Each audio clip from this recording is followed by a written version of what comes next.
Klubi i futbollit Renova nga dita e sotme ka filluar me stërvitjet për pjesën pranverore të kampionatit. Televizioni jon ishte i pranishëm në seancën stërvitore, teksa u vëret një atmosferë pozitive në kampin Bardhe Kaltër.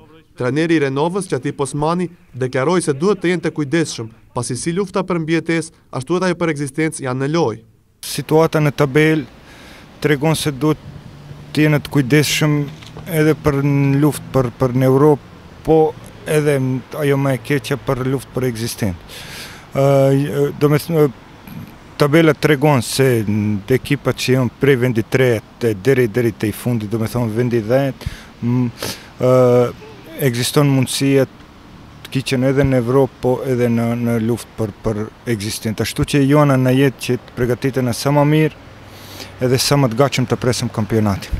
Pas largimit të Izair Eminit, sulmi i Renovës ka ngel i mangët dhe pikërisht në këtë repart pritet një përforcim adekuat, por ndoshta edhe dy të tillë. Në ditët në vijim do të bëhen të ditur emrat e futbollistëve që pritet të vishen me petkun e Renovës.